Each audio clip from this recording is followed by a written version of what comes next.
স্বাগতম, নমস্কার। আচ্ছা, আমরা যে এত সিনেমা দেখি, মানে ধরুন হিন্দি বা বাংলা ছবি, ইংরেজি ছবিও আমরা দেখি।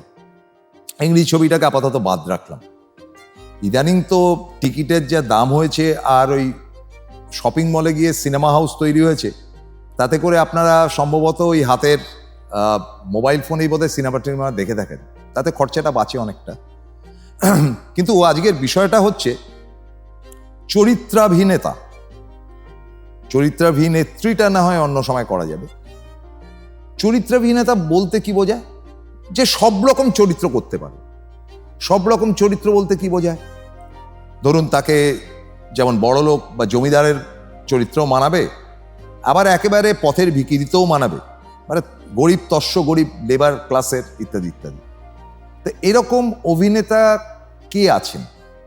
প্রথমে বলে রাখা ভালো যে এই একই সাথে আরেকটা কথাও বলা যায়, তাকে কমেডিয়ানের চরিত্র খুব ভালো লাগে, মানে খুব ভালো হাসাতে পারবেন, ভীষণ ভালো ভিলেনের চরিত্র করতে পারবেন, আবার গরিব গুরব চরিত্র, আবার বড়লোক চরিত্র, সব মিলিয়ে মিশিয়ে পারবেনটাকে।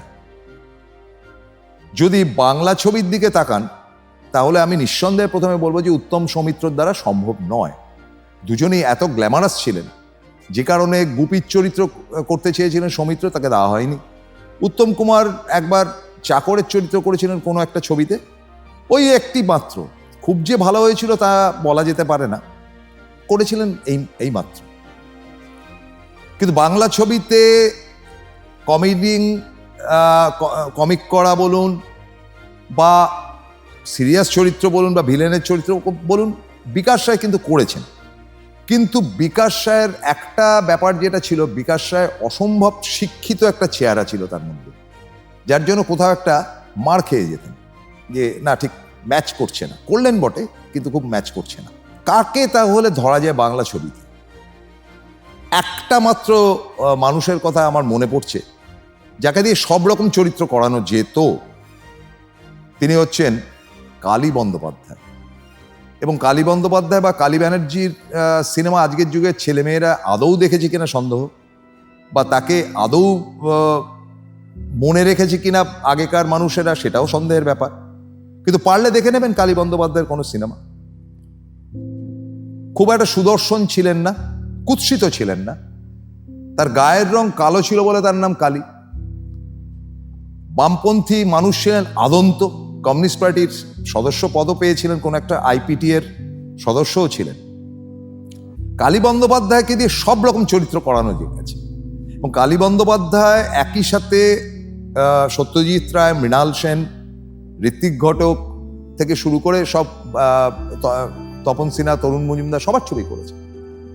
কালী বন্দ্যোপাধ্যায়কে আমরা যেমন দেখেছিলাম সত্যজিৎ রায় তিন কন্যার মণিহারা মধ্যভাগের যে গল্পটি, যে জমিদারের চরিত্র করতে দারুণ মানিয়েছিল, ব্যক্তিত্বহীন এক জমিদার। আবার তাকে চরম ভিলেনের চরিত্রে অভিনয় করতে দেখেছিলাম উত্তম কুমার, অঞ্জনা ভৌমিকের সঙ্গে কখনো মেঘ বলে একটি ছবিতে, চরম ভিলেন। আবার তাকে কমেডিয়ানের চরিত্রে আমরা পেয়েছিলাম বরযাত্রীতে, এবং প্রত্যেকটি চরিত্রই তিনি কিন্তু চমৎকারভাবে তুলে ধরেছিলেন, নিখুঁত, নিপাট। এবং এতটাই নিখুঁত ছিল যে তার অভিনয়ের খামতি বা অংশবিশেষ যদি দেখেনও, তাহলে ধরতে পারবেন না যে এটা অভিনেতা কি স্বাভাবিক। তো এই ছিলেন কালী ব্যানার্জি। আর যদি হিন্দি সিনেমার ক্ষেত্রে তাকান, তাহলে ধরুন দিলীপ কুমার সব রকম চরিত্র করেছেন, ভিলেনের চরিত্র করেননি। রাজ কাপুর সব রকম চরিত্র করেছেন, ভিলেনের চরিত্র করেননি। আর দেবানন্দ মানে স্টাইলিস্ট, গরিবের চরিত্র ফরিত্রতে খুব একটা মানিয়েছিল বলে তো মনে হয় না, ভিলেন তো দূরস্থান। কাকে ধরা যায় চরিত্রাভিনেতা? ধরুন এদেরকে বাদ রাখুন, এরা কেউ গ্ল্যামারাস হিরোর রোল করেছেন ঠিক। ইদানিংকালে শাহরুখ খানের বেশ কিছু ভিলেনের চরিত্রে অভিনয় করতে দেখেছি, কিন্তু শাহরুখ খানকে ঠিক ম্যাচিং মনে হয়নি বৃদ্ধ বা বয়স্ক চরিত্র, আমার মনে হয়নি। এবার আপনাদের মনে হলে আলাদা কথা। কাদেরকে ধরা যায় একটা লিস্ট আপনাদের বলছি, তার সংখ্যাটা কিন্তু নেহাত ছোট না। এক এক করে আপনাদের কাছে নাম যদি তুলে ধরি, তাহলে প্রথমেই যেটা আসবে সেটা হচ্ছে নানা পাটেকর। তার মধ্যে ম্যানারিজম ছিল ভীষণ, বাপরে বাপ, কিন্তু সব রকম চরিত্র তিনি করেছেন। ভিলেন মানে কিছুক্ষণ আগে আপনাদের এখানে আসবার আগে আমি পরিন্দা ছবিটা একটুখানি দেখে এলাম। এরকম ভয়ঙ্কর ভিলেন ঠান্ডা মাথায় অভিনয় করা, আবার তাকে মানে চরম হাসির ছবিও করতে দেখেছি, এবং তার কথাবার্তার মধ্যে হাসিয়ে দেওয়ার একটা ব্যাপার ছিল বা আছে, এখনো তিনি তো জীবিত। তো এই দু ধরনের চরিত্র ছাড়াও তিনি গ্ল্যামারাস চরিত্রে অভিনয় করেছেন, কোট প্যান্ট স্যুট পরে, আজ কি আওয়াজ ছবিতে। ফলে নানা পাটেকরকে খুব আমার ব্যক্তিগতভাবে মনে হয়েছে যে সব রকম, যদিও তার মধ্যে কিন্তু একটু অভিনয়ের ম্যানারিজম ছিল, সেই ম্যানারিজমটাকে যদি বাদ দেওয়া যায় তাহলে ভালো হয়। পরেশ রাওয়াল, আমি বলবো যে পরেশ রাওয়ালের মতন অভিনেতা আমি কিন্তু জীবনে খুব কম দেখেছি। মানে তিনি শুরুটা করেছিলেন ভিলেনের চরিত্রে, তারপরে তিনি চলে এলেন একেবারে কমেডিয়ানের চরিত্রে, এবং পরেশ রাওয়াল থিয়েটারের লোক, তিনি মঞ্চ থেকে এসছেন, কোনো আভিজাত্য নেই, লম্বা চওড়া লেকচার মারা নেই, এবং এত ভালো অভিনয় তার এক একটি ছবিতে করেছেন যে তার জন্য ছবি দেখা যায়, এক একটা সিনেমা দেখা যায়। Paresh Rawal is that type. Anupam খেরকে আপনি ধরতে পারেন, নায়কের চরিত্র হয়তো অনুপম খের জীবনের প্রথম ছবিটি করেছিলেন, তাছাড়া খুব একটা নায়ক, তাও সেটা একটা বৃদ্ধের রোল। তখন তার বোধহয় 27-28 বছর বয়স, তিনি বৃদ্ধের রোল করলেন, এবং তারপরের থেকে নানান রকম চরিত্র করেছেন, চরম ভিলেনের চরিত্র করেছেন, চরম কমেডিয়ানের চরিত্র করেছেন, এবং একেবারেই দিন দরিদ্রের চরিত্রে যেমন তাকে মানিয়েছে, আবার বিরাট বড় লোকের চরিত্র তাকে মানিয়েছে। তিনিও থিয়েটারের লোক। এই দুজনকে কিন্তু আমি সবসময় শীর্ষে রাখি। ভাবা যায় না যে এদের অভিনয় মানে শৈলী কতদূর অবধি পৌঁছাতে পারে। এরকম হয়তো খুঁজলে অনেককেই পাওয়া যাবে, কিন্তু এই তিনজনকে আমি টপে রাখছি।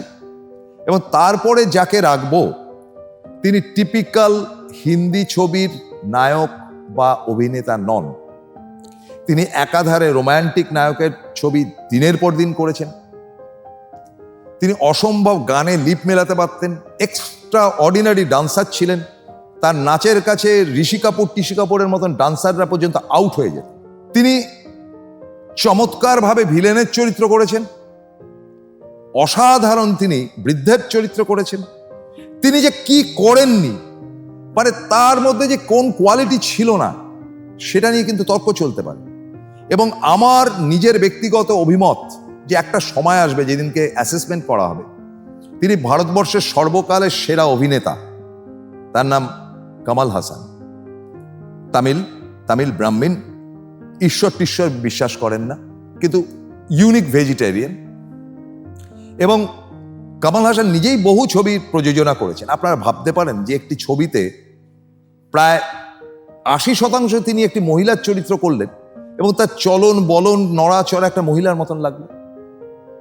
দশমা অবতার বলে যে ছবিটি তিনি করেছিলেন, অন্তত 20 থেকে 21টি প্যাটার্নের চরিত্র তিনি করেছিলেন তার মধ্যে। আবার চরম ভিলেনের চরিত্র তাকে পাওয়া যায়, আবার বৃদ্ধের চরিত্র তো আমরা তাকে দেখেছি। ফলে আপনারা যদি কমল হাসানের এক একটি জায়গা, এবং তার মতন ডান্সার তো ভাবাই যায় না, অকল্পনীয় ভালো অভিনেতা ছিলেন। একটি ছবি করলেন সম্পূর্ণ নির্বাক, একটি শব্দ ছিল না তাতে, তাও কমল হাসান করেছে। আমার তো মনে হয় ভারতবর্ষের বুকে কমল হাসানের মতন এত ভেরিয়েশন, এত ভ্যারাইটি আর কেউ করতে পেরেছেন বা করা কারুর দ্বারা সম্ভব ছিল বলে আমার মনে হয়, বা আগামী 100 বছরের মধ্যে কমল হাসানের সমতুল্য অভিনেতা আসবে বলে আমার ধারণা নেই। সঞ্জীব কুমারকে খানিকটা হয়তো কমল হাসানের কাছাকাছি রাখলেও আমি তো বলবো যে কমল সঞ্জীবের থেকে অনেকটাই। Sanjeev Kumar definitely was a very good actor, কিন্তু কমল হাসানের ধারে কাছে করবে। কমল হাসান নিজেকে গড়ে পিঠে এমনভাবে তৈরি করেছেন, এবং তিনি যখন হিন্দি ছবি করেছেন নিখুঁত নিপাট হিন্দি শব্দ উচ্চারণ করেছেন। তিনি যখন ইংরেজি উচ্চারণ করেছেন দশমা অবতারে, তখন তিনি আমেরিকানদের মতন ইংলিশ অ্যাকসেন্ট করেছেন। আবার বাংলা ছবি করে গেছেন এখানে এসে, কলকাতায় এসে। ভাবতে পারেন কমল কিন্তু বাংলা বোঝেন।